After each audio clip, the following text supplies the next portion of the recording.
Olá, boa noite, bem-vindos ao Jornal Principal. A seguir, veja os destaques.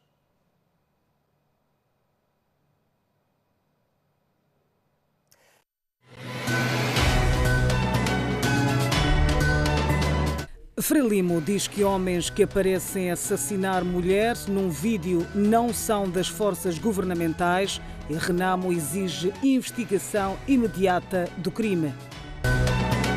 Relatório aponta graves violações de direitos humanos em Cabo Delgado.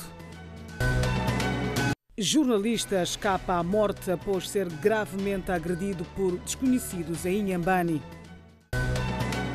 Marcação de cruzes em cerca de 20 casas gera pânico no bairro Chamanculo, na cidade de Maputo.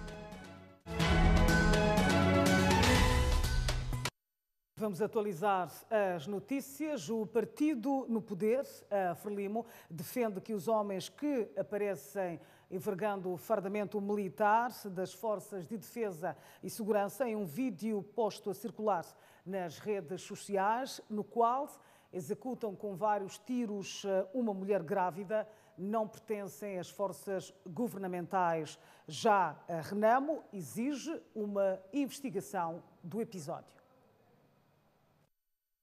Os dois maiores partidos políticos do país, nomeadamente a Frelimo e a Renamo, reagiram esta terça-feira sobre o vídeo que mostra supostos homens das Forças de Defesa e Segurança a espancarem e assassinarem uma mulher indefesa e grávida em um lugar que se presume que seja Cabo Delgado, palco da insurgência.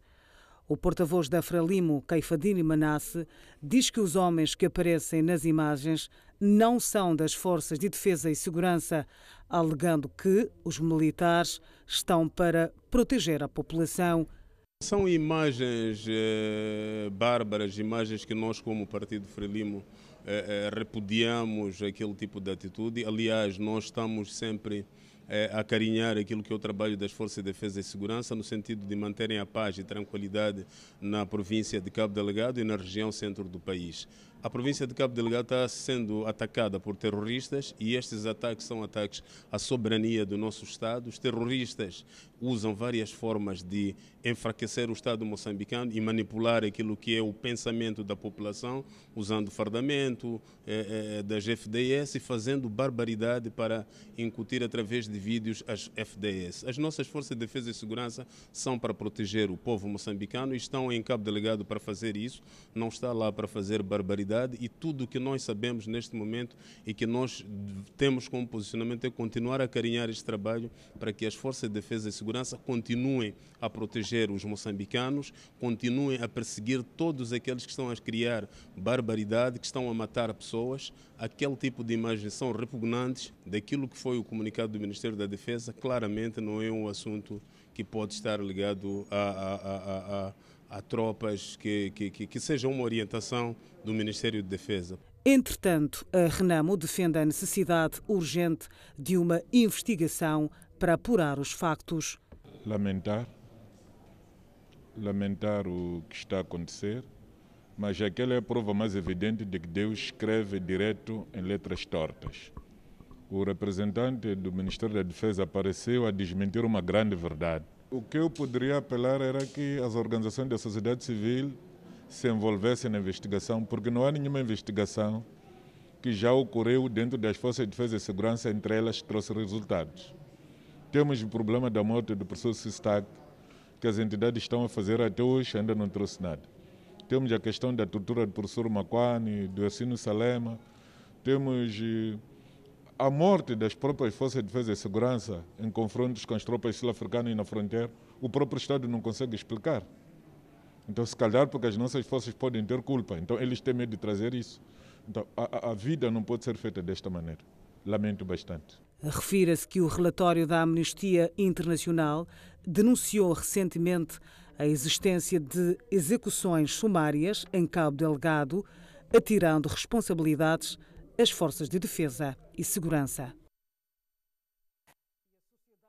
A sociedade civil exige a intervenção do Presidente da República, na qualidade de comandante em chefe das Forças de Defesa e Segurança, no apuramento imediato dos factos e posterior punição dos envolvidos no assassinato. A exigência foi feita esta terça-feira no quadro do lançamento do relatório dos direitos humanos ao longo dos últimos 6 meses no país. No contexto, os entrevistados defendem que tudo indica que os homens que aparecem no vídeo sejam, de facto, militares do governo.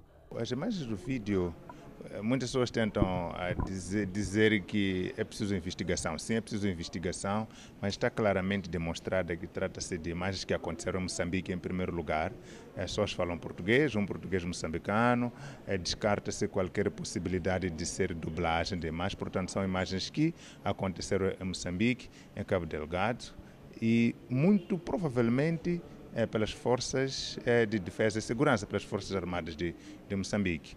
Agora, é importante que se faça uma investigação para apurar a responsabilidade de quem é quem, mas acima de tudo é preciso um grande compromisso do Estado, com os direitos humanos em Cabo Delgado, porque aquilo que parece um assassinato de uma mulher indefesa, um crime contra uma mulher simplesmente, pode ser ter consequências incalculáveis para o Estado. É triste, é muito triste que Moçambique, depois destes anos todos de prosperidade, de independência, de tanta conquista feita naquilo que são os espaços de liberdades individuais, tenhamos regredido ao pior que há na humanidade.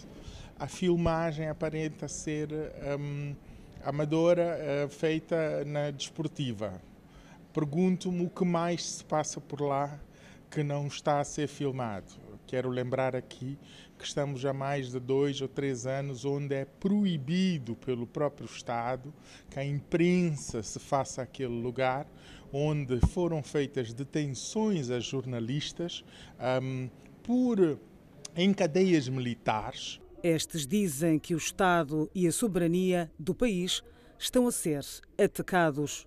Mas não é com comunicado que se resolve este assunto, se resolve com ações concretas. A situação de ontem agrediu mais as pessoas pelo nível da brutalidade mostrada, mas já viemos denunciando outras situações. Por isso, para nós, este vídeo é uma ponta do iceberg. É dever do Estado, é papel do Presidente exigir que se investigue, averigüe, chegue-se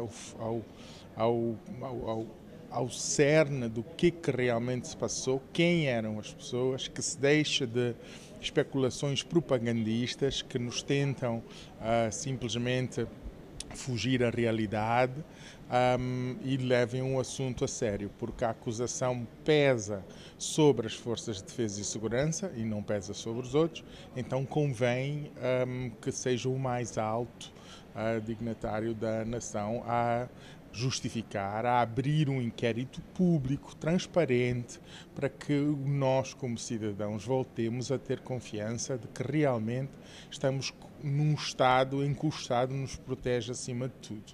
Os investimentos em curso em Cabo Delgado podem ser comprometidos devido à violação dos direitos humanos, alertam os entrevistados. Cabo Delgado tem lá investimentos bilionários de gás. As empresas que estão a explorar os investimentos em gás, as empresas que estão a investir em Cabo Delgado, são empresas de países que respeitam muitos direitos humanos. Não quererão estar associados de nenhuma forma com um regime que viola os direitos humanos naquelas formas. Nós estamos a falar de empresas italianas, empresas francesas, empresas americanas, que os movimentos de defesa de direitos humanos nesses países são de mais alto nível. Então, aquilo que é um assassinato de uma mulher aparentemente pacata, que é um grande crime hediondo, também pode significar a retirada de grandes investimentos que estão a ocorrer em Cabo Delgado. Se o Estado não se comprometer a fazer uma grande investigação e responsabilização pública das pessoas envolvidas.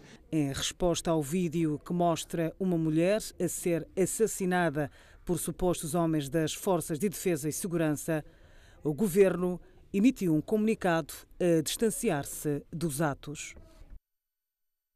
O terrorismo em Cabo Delgado e a falta de apoio à população no período de estado de emergência provam que os direitos humanos no país são gravemente violados, diz um relatório apresentado esta terça-feira pela sociedade civil.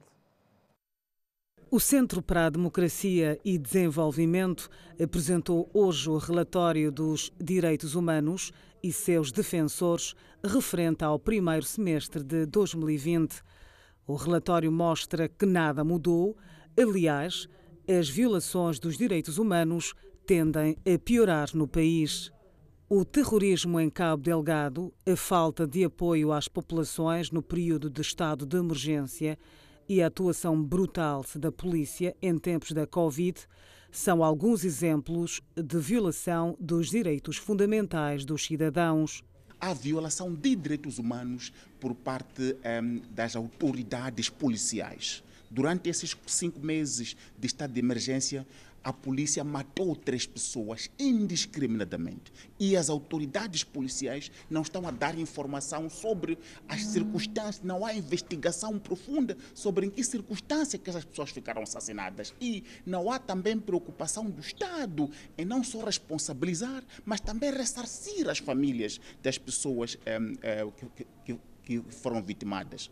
Mas não é apenas isto. Olha para a situação da resposta à Covid-19, o direito a alimentos que as pessoas têm, o direito ao transporte, o direito ao bem-estar, que tem estado a ser negado pelo Estado moçambicano. O Estado moçambicano diz às pessoas para ficarem em casa e não cria as condições para as pessoas ficarem em casa. Mesmo agora que há recursos públicos que foram disponibilizados por via de crédito, que as pessoas vão ter que pagar, mas o Estado moçambicano fica com os recursos e dirigentes distribuem-se entre eles esses recursos aqui assim e não os colocam à disposição da sociedade por forma que possa ficar em casa de modo a reduzir a contaminação da Covid. Esses números que estão a crescer são também em parte porque há uma resposta inadequada, há uma resposta ineficiente que é marcada também por oficialização de corrupção através do ajuste direto, que é claramente para dar a empresas dos dirigentes e as empresas dos amigos dos dirigentes que acabam não dando o serviço. Já António Boene, presidente da Comissão dos Direitos Humanos e de Legalidade da Assembleia da República, reconhece que ainda há desafios, mas entende que há melhorias. Embora seja notório o progresso na incorporação dos instrumentos internacionais de direitos humanos, persistem desafios no que concerne à implementação e monitoria dos direitos humanos por parte do legislador, bem como a fraca divulgação das convenções e protocolos sobre os direitos humanos e os cidadãos, o que limita o seu acesso. As Nações Unidas, ainda no distante ano de 1945, referia que os direitos humanos não serão efetivas se as outras componentes de paz e segurança e desenvolvimento não estiverem presentes. A insurgência militar, que começou em outubro de 2017 em Cabo Delgado, já matou mais de 1000 pessoas e provocou mais de 350 mil deslocados, além da destruição de casas, culturas da população e infraestruturas públicas e privadas. Os 5 meses de estado de emergência no país foram marcados por ações de violência e baleamento de cidadãos indefesos por parte da polícia. A constatação é do relatório da Comissão Nacional dos Direitos Humanos, apresentado esta terça-feira na cidade de Maputo. O estado de emergência implicou a limitação de uma série de direitos fundamentais, num período de 120 dias, com destaque para o direito de livre circulação, reunião, lazer, trabalho, educação, justiça e saúde. Podemos aqui trazer essas limitações em exemplos. Durante este período, assistimos e nós, como comissão, recebemos 7 casos de baleamento de cidadãos, que mostra a atuação excessiva das nossas forças de segurança, defesa e segurança. Também assistimos inúmeras detenções por alegada violação de regras de confinamento, pessoas que perderam os seus empregos e meios de subsistência, com particular realce dos empregados domésticos e pessoas do setor informal. Também assistimos o acesso limitado à saúde por causa de Covid-19.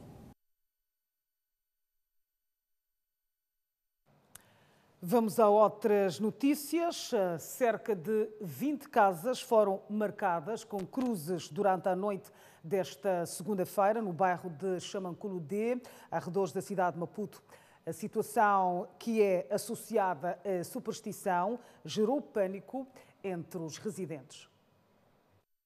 É o insólito no bairro Xamanculo-D. As cruzes, estas foram colocadas durante a noite e não se sabe a intenção de quem o fez.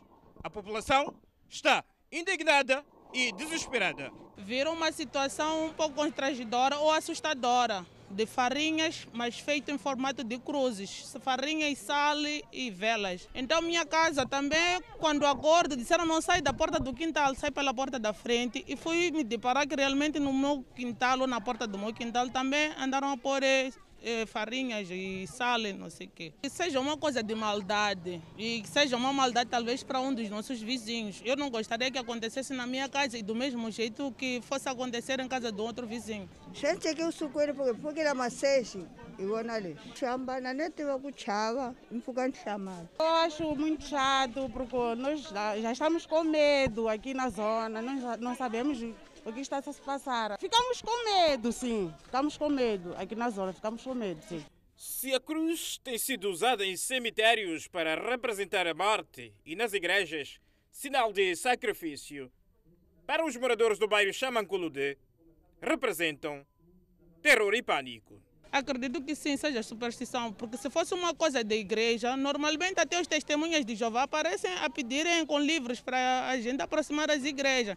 Mas superstição fazem esse tipo de coisas. Estamos assustados. Nós só queremos justiça, saber quem é que fez aquelas coisas no quarteirão. Uma singita velha porque a xihambana kwambela ka munhu swa kazata. Então só vai entrar leswi. Loko munhu a vabyeliwa ka kwake para bava mpfuna só. A secretária do bairro tentou sem êxito impedir que a nossa equipa de reportagem fizesse o seu trabalho.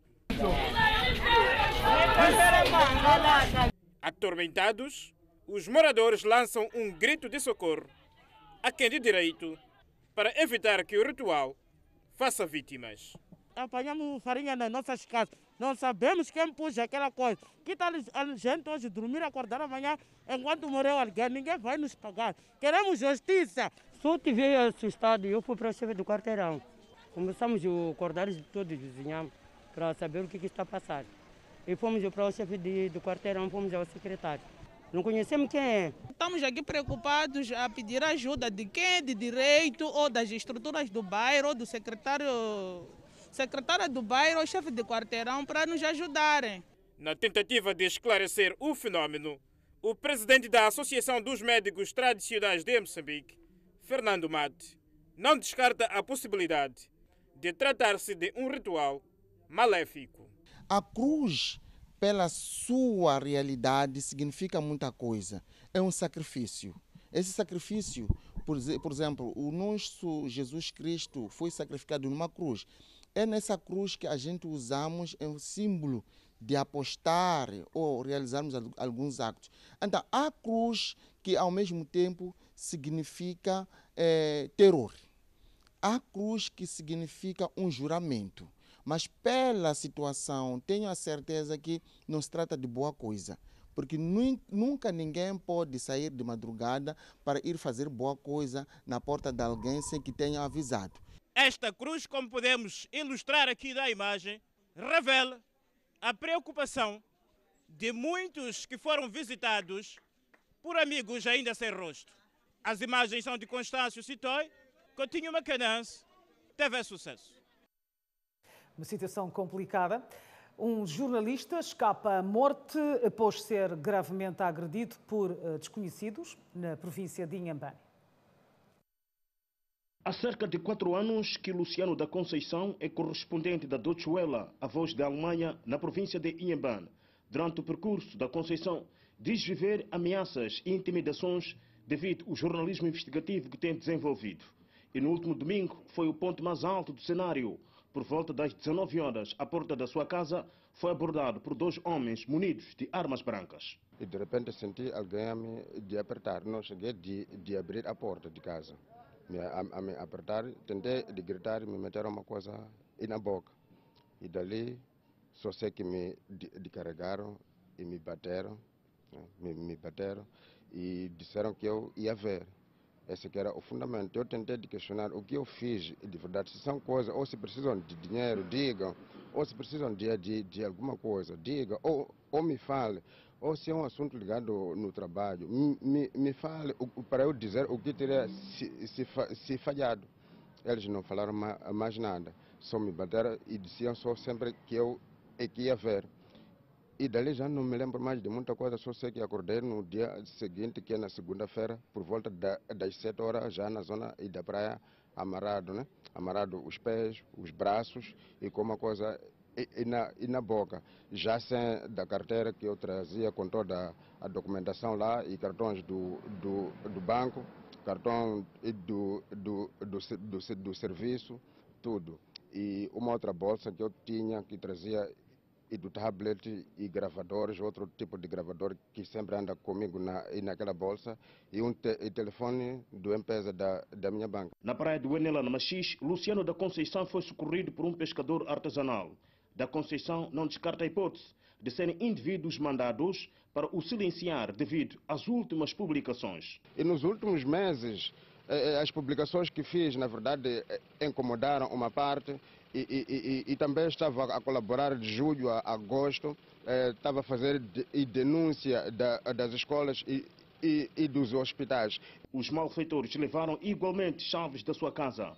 Perante o cenário, Luciano da Conceição diz-se apavorado e o futuro repleto de incertezas. Eu, na verdade, estou a ver com medo, porque não sei, afinal de contas, eu começo ou será que só foi naquele dia? Porque acabamos já de percebendo, será que isso vai ter que continuar? Ou será que ainda, porque eles se me deixaram na praia pensando que já morri, será que quando ver que estou vivo, será que não há de voltar novamente para me fazer o mal? Medo tenho. O MINSA Moçambique, núcleo provincial de Inhambane, veio ao público para repudiar o sucedido. A agremiação diz ser mais um ato claro de atentado contra a liberdade de imprensa nesta região. Se existir alguém que tenha alguma desavença, quer seja de caráter profissional ou então social, que se dirija a entidades próprias, neste caso, para poder dirimir-se esta situação, ao invés de pautar por atos desumanos, como foi o facto. O caso de agressão ao correspondente da DW em Inhambane já é do domínio das autoridades policiais. De notar que este ano é o segundo caso de atentado à liberdade de imprensa. O primeiro envolveu os repórteres da Vilanculo TV, que foram confiscados o equipamento pela PRM e obrigados a distribuir imagens de um acidente de viação. Tudo porque a corporação tinha chegado tarde ao local do sinistro. Mais um caso de tentativa de se silenciar jornalistas. Um homem de 58 anos de idade escapa à morte depois de ter sido agredido por indivíduos desconhecidos no bairro Manhaua, em Quelimane.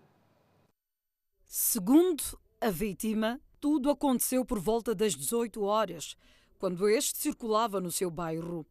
Na ocasião, foi surpreendido por 3 indivíduos desconhecidos que o agrediram e apoderaram-se dos seus pertences. A vítima conta que o pior não aconteceu graças aos vizinhos. Estava a me bater com pau. Esses são paus, esses são ferros. Estávamos a lutar só por de pasta, para me arrancar o meu pasta. Então me arrancou, eu estou a contar. Disse, nós queremos essa pasta. Não, essa pasta não tem dinheiro. Essa pasta tem 50 conto. Muito. Tem farinha aqui na pasta. Tem peixe para eu chegar em casa, poder comer com ele. Esse não pode comer, esse potente, já partiram um tente, esse já partiram um tente com ferro, já partiram. Esse não conto eu para comer. para eu começar a se vir aqui no hospital. Epa, não aguento, só estou a contar só pelo menos pago. Rapaz, dia 3, agora uma pessoa sozinho. Consome, eu também sou velho, não aguento nada. Estava para estar-me para ter.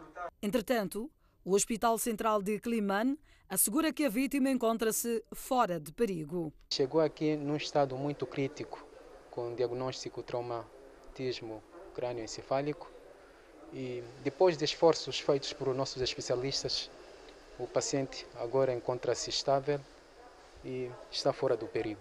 Recorde-se que no último fim de semana, um taxista foi assassinado com recurso a objetos contundentes na cidade de Climane. Trabalhadores despedidos em Inhambane devido à crise resultante da Covid-19 vão beneficiar-se de assistência gratuita da Ordem dos Advogados. Na província de Inhambane, o inimigo invisível, portanto, a pandemia de novo coronavírus, fez estragos em quase todos os setores de produção, com destaque para o turismo, indústria, construção civil e serviços. Os patrões ficaram de rastos a ponto de não conseguir manter grande parte da massa laboral. Na cidade de Inhambane, por exemplo, a TV Sucesso sabe que mais de 200 trabalhadores foram despedidos na sequência do impacto do novo coronavírus. A Ordem dos Advogados em Inhambane entende que grande parte de despedidos pode estar impossibilitada para a assistência jurídica. Nós, como Ordem dos Advogados, materializando o nosso papel, que é a defesa dos direitos, liberdades e garantias do cidadão, queremos nos aproximar a esses cidadãos, de estender a mão e demonstrar o nosso apoio, ou seja, a nossa intenção em ajudar estes cidadãos carenciados que não têm como aproximar ou contratar um advogado. Ao longo desta semana vão ser montadas 2 tendas da Justiça nos bairros Conguiana e Malembane, na cidade de Inhambane. Não foi revelado o número de petições a serem atendidas.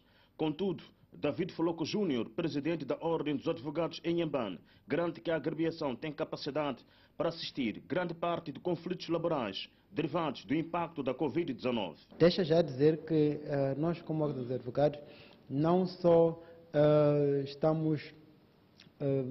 temos como atribuição a defesa dos direitos daqueles que conseguem pagar os honorários, mas também temos uma outra vertente, que é o IAS, que está aberta aos cidadãos carenciados, vulneráveis, para que possam também aceder à justiça. Portanto, a justiça, para quem não tem condições, é grátis. Para além da assistência aos despedidos devido à Covid-19, no contexto da semana de comemoração dos 26 anos da criação da Ordem dos Advogados, em Inhambane estão agendadas visitas às penitenciárias dos distritos de Omoine, Inharime e Cidade da Machixe.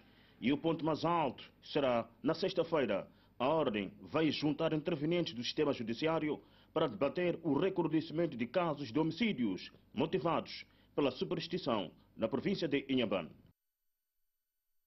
E 25 trabalhadores envolvidos nas obras de construção do aeroporto de Chonguene, na província de Gaza, denunciam maus tratos protagonizados pelo empreiteiro chinês. Falando em anonimato, os trabalhadores envolvidos na construção do aeroporto de Chonguene explicam que desde o mês de março do ano em curso são privados de visitar famílias, mesmo sendo casados. E em caso de visitas de alguns dirigentes do Estado, os mesmos são escondidos para não mostrar a real situação em que estão sujeitos. A primeira vez foi no final de março. O engenheiro nos pediu para a gente ficar aqui no serviço durante 2 meses. Então, ele depois já aumentou.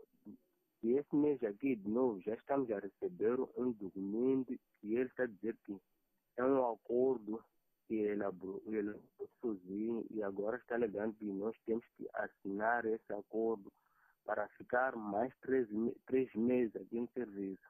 E ele disse que quem não assina o acordo não pode entrar no estaleiro a trabalhar. Não está a nos dar alimentação, também está a nos proibir sair, não podemos sair. Sim, somos casados. Por exemplo, na parte de colchão, diz que nos oferece colchão, temos direito de matar bicho, temos direito de uma casa de alimentação de bem, mas essas casas são aquelas casas de chapas.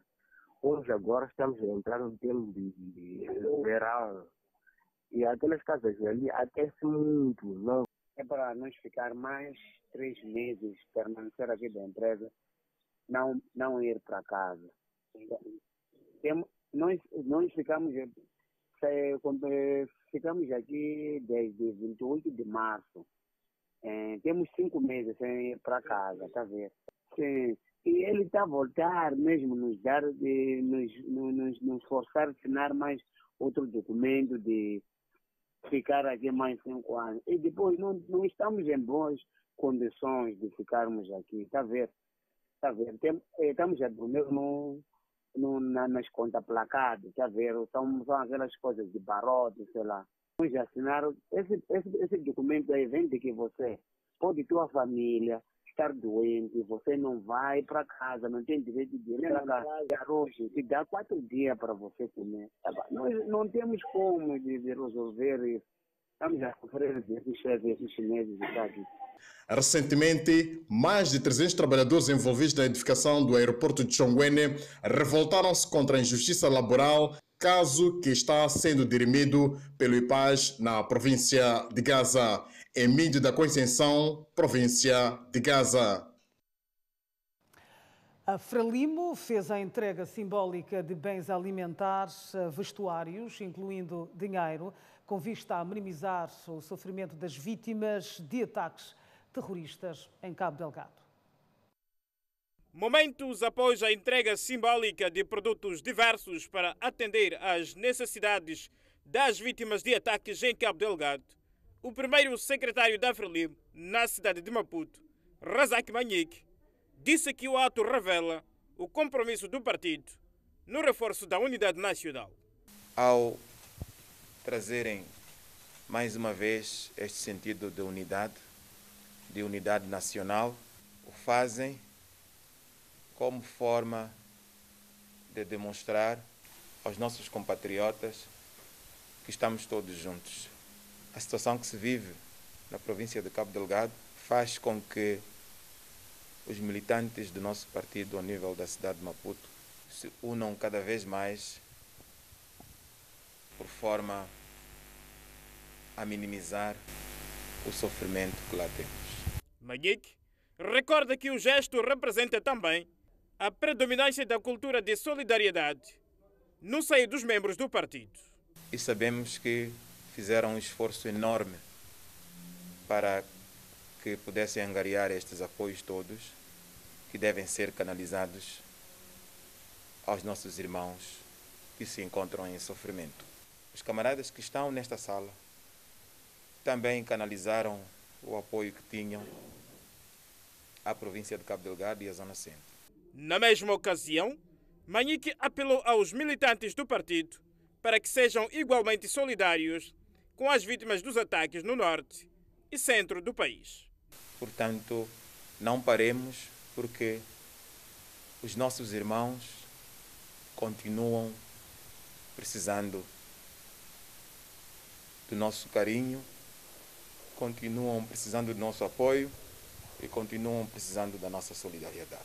Refira-se que os mantimentos doados foram alocados pelos militantes do partido no Distrito Municipal Camfumo.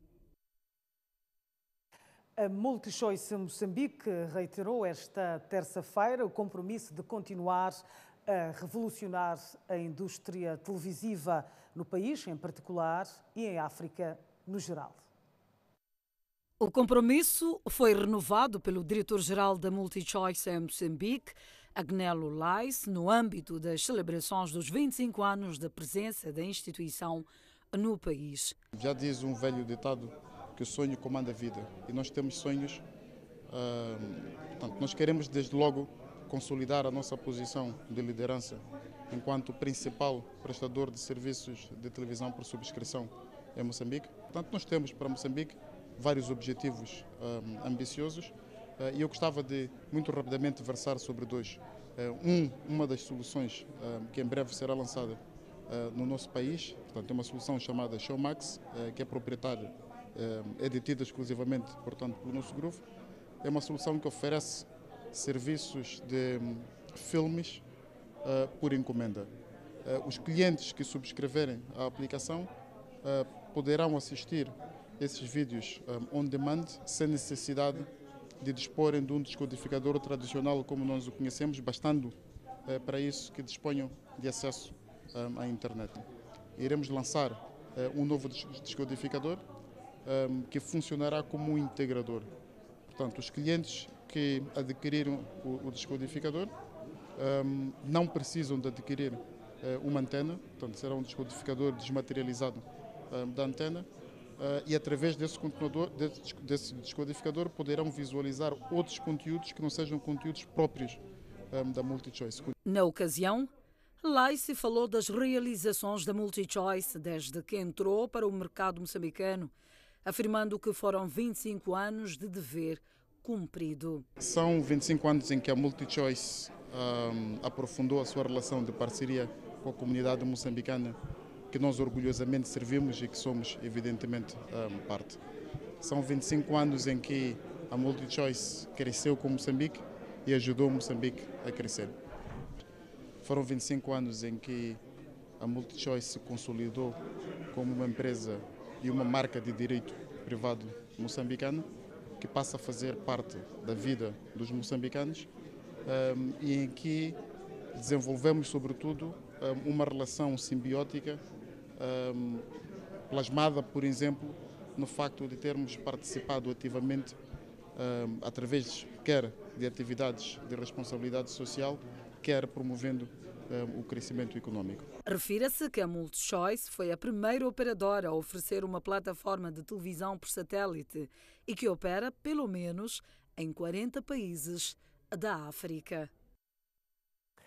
Obrigada por ter estado conosco. Até amanhã. Tenha uma muito boa noite.